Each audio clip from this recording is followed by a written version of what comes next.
Hey everybody, today we are going to unveil our top 10 teams for college football for 2023. This, of course, is FBS, and we'll break it down a little bit, 10 through 5, and then we'll give a little bit more in-depth play to the teams that are 4 through 1. Remember, this is the last year of the 4-team college football playoff. Next year, it will be expanding to 12. But as far as this year goes, there are a lot of the same suspects that we usually have, but there are a few newer faces that may be able to upset the apple cart and get in. Similar to what TCU did last year. No one saw TCU coming, and Sonny Dykes in his first season led the Horned Frogs into the national championship game. So let's get right to it. We are going to go in ascending order. So we will start at number 10. Number 10 is the Clemson Tigers. Clemson has ruled the roost in the ACC for quite some time. They've not been quite as dominant as when Dabo Swinney was winning 2 national championships, but they still are a very formidable team and have one of the best defenses in all of college football. Maybe the best 1-2 combo at linebacker in America in Jeremiah Trotter and Carter. They did have some problems with their secondary last year. Some of that was injuries. Some of that was just kind of underwhelming play. But their front seven will be good, as it always is. If they can just be healthy in the secondary, Clemson can once again be one of the top dogs in the ACC. Cade Klubnik on offense looks like he has star potential. He is a kid who, after taking over from DJ Uiagalelei, he had some growing pains, but he certainly showed that he has the ability to become a big-time player. Will Shipley in the backfield is one of those versatile guys in all of college football, and he's a guy who can catch the ball out of the backfield. He's good on returns, and he's a little bit stronger than people think because he is not your typical. He's not a power back, but he's got some power to him and can break tackles. So the offensive line is also pretty good. So we will see what happens with Clemson. They do get their biggest test, Florida State, at home at the end of September. And there's a pretty good bet that those two teams could rematch again in the ACC championship game. So at number 10, we have the Clemson Tigers. At number 9, Notre Dame Fighting Irish. Last year, Marcus Freeman took over a program from Brian Kelly when he left to LSU. They had a lot of ups and downs. They lost to Marshall. The offense looked stagnant at times, but in the offseason, they got one of the hottest transfer portal quarterbacks in Sam Hartman from Wake Forest. And so now with some experience under center, they should be, and probably the best offensive line in all of college football, certainly up there with Michigan and Georgia. Notre Dame looks like it finally has a chance to maybe do some things on offense. The skill position players are young, but with Hartman running the show, that may not be as much of a problem as many would think. The defense has been good for years and should be good again. Pretty good linebacking core. Secondary, Benjamin Morrison, he certainly looks like he has star potential. He flashed big time as a freshman, and he could certainly be an All-America candidate this year. Notre Dame has its usual tough schedule. They take on USC. They play Ohio State at home, whom they lost to last season. They also play Clemson. So Notre Dame definitely, if they get into the top 10, they will have earned it because they have a gauntlet of a schedule. Marcus Freeman certainly seems like he has the demeanor and the discipline to take another step forward with Notre Dame this season. So Notre Dame Fighting Irish at number 9. At number 8, Penn State Nittany Lions. This might be James Franklin's best team. The defense has a few guys to replace, but they've got a really good linebacker in Abdul Carter, and their defensive line is coming along. Watch for the name Danny Dennis Sutton. He is probably going to emerge this year as a force on that defensive line. The secondary is good with Jair Brown, kind of the headline guy back there, and Kalen King is an All-American type as well. On offense, they do have to replace a quarterback. Drew Allar, who was one of the best in Ohio in the recruiting process, he's going to take over, but he has really gained raves from the coaching staff, and he looks like he has star potential. The running backs, Nick Singleton, certainly looks like he's the guy, and Kayvonne Lee. Those two guys form a really good 1-2 punch. The receivers are a little bit inexperienced, but with Alar there, they should be able to make some plays. And the offensive line, led by All-American candidate Olu Fashanu, he is certainly a guy who has the ability to maybe be the best offensive lineman in all of college football. He will be up for most of the major awards. So Penn State, they get their typical Michigan and Ohio State. They go to Columbus, but they host Michigan. So if they can split those, who knows? They could be right in the thick of the Big Ten title chase. So Penn State at number 8. Number 7, this is going to seem a little low for them, the Alabama Crimson Tide. It's not often that Nick Saban's teams miss the playoffs. They did miss it last year. They replace a quarterback. They actually have some quarterback issues. Bryce Young was a generational guy for them. He, of course, went off to the NFL draft where he was the first pick. And so they have to decide between Ty Simpson, Jalen Milroe, and Notre Dame transfer Tyler Buckner. They all seem to bring something to the table. Buckner would certainly be the most experienced, as he is a veteran guy and maybe the best combination of what Saban wants. But either way, they're going to be trotting out a new quarterback, and that's going to have to get figured out pretty quickly, because the beginning of the schedule, they have Texas early, and then they have their usual showdowns with LSU and probably an improving Auburn team by the end of the year. Don't forget Ole Miss. So they've got their typical gauntlet of a schedule. They will have a really deep running back room. Jace McClellan has a chance to really shine this season in the backfield. The offensive line is its typical Burley South defense. Will Anderson Jr. is gone, but Dallas Turner returns, and maybe the best secondary in America side to side. Terrion Arnold is really good on the back end. Kool-Aid McKinstry might be the best overall corner in America. He's also lethal in the return game. So Alabama, certainly, would it be a shock if they made the playoffs? Of course not. It's Nick Saban we're talking about here, but they just seem to be a little tick below where they normally are. So Alabama at number 7. Number 6, another team that is accustomed to making the playoffs but might be a little bit short this year, the Ohio State Buckeyes. Ryan Day knows that they need to recalibrate after they've lost consecutive games to hated rival Michigan. And they need to take some steps, especially on the defensive side of the ball. They do return Tommy Eichenberg, who was an All-American at linebacker, and they're waiting. This might be the year that JT Tui Maloau really makes a name for himself at one of the end spots. Michael Hall Jr. inside is a guy who is a name that should be a household one by the end of the season. The secondary is really where they had their issues last year, but Denzel Burke certainly looks like he's healthy now, and he could be really good at one corner spot. Lathan Ransom has All-American caliber at safety.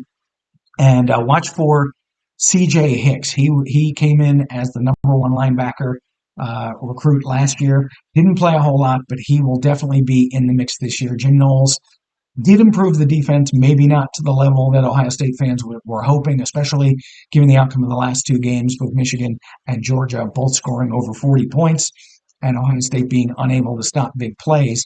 But year 2 is normally where the improvement shows up for Jim Knowles. So don't be shocked if the defense makes another leap forward. On offense, Ohio State has to replace C.J. Stroud. He, of course, was the number 2 pick in the draft and one of the best quarterbacks that OSU has had in recent memory. It's going to be a battle between Kyle McCord and Devin Brown. McCord will probably start the year because he was healthy in the spring and got to play in the spring game, but Brown is a very nice combo of run and pass, and it wouldn't be a shock to see him either take the job or certainly have a package that is run expressly for him. So quarterback shouldn't be a problem. Ryan Day has been good with quarterback his entire time at Ohio State. The bigger issue is up front on the offensive line, especially at the outside tackle spots. Paris Johnson Jr. and DeJuan Jones both went to the NFL, so it's largely untested guys. They did get Joshua Simmons to transfer in from San Diego State, and he could bring stability on one side, but they may need to have they're going to need to find somebody on the other side. It's potentially a freshman in Luke Montgomery, who is a really highly touted kid, and he looks like he has a very high ceiling. They also have some holdovers up there, but the interior part is good. Donovan Jackson is an All-American type, and of course, where would we be talking about Ohio State if we weren't talking about the receivers? Marvin Harrison Jr., probably the best offensive player, not named Caleb Williams, in all of college football. Emeka Egbuka is also a standout receiver, and the receiving room is just teeming with talent and experience. Watch for freshman Brandon Inniss and Carnell Tate to do some things. The running back room, if Travion Henderson returns to health, he could duplicate his freshman season when he went over 1,200 yards. Mayan Williams is certainly not a slouch, as his backup, and Dallin Hayden showed that he could play last year too. So OSU has to play Notre Dame in South Bend. They do get Penn State at home, but they have to go to Michigan. You know that Ryan Day's got to put a lot of emphasis on that game, and it's going to really be something if they happen to lose 3 in a row.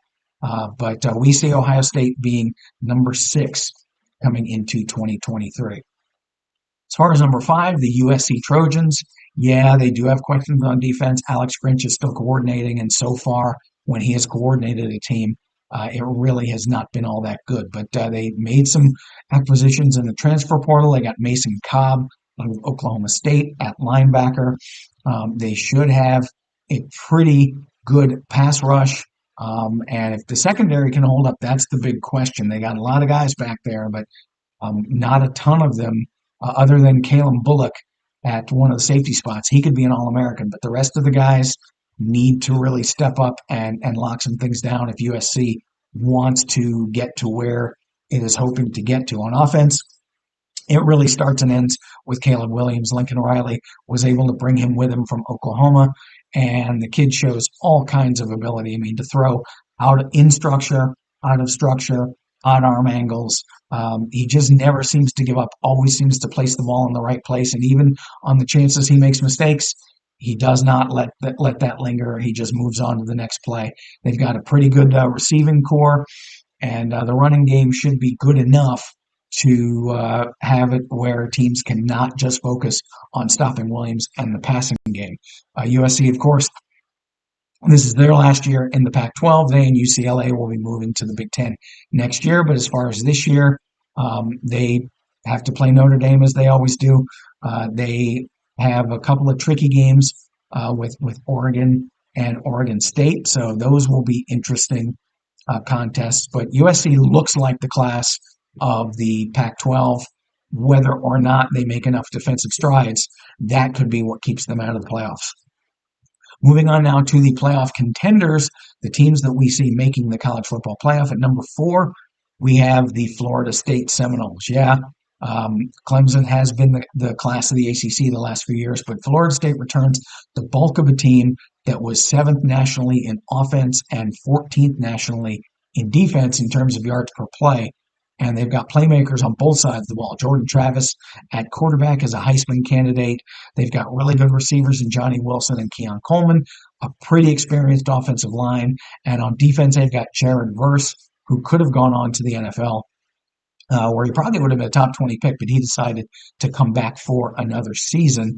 And they've got experience at the linebacker spots, and the secondary is also pretty experienced. They do have one new face, Fentrell Cypress from Virginia Tech. He flashed big time, and he's got All-American potential at corner, so he could be a lockdown guy. They play LSU in the opener. They have to go to Clemson.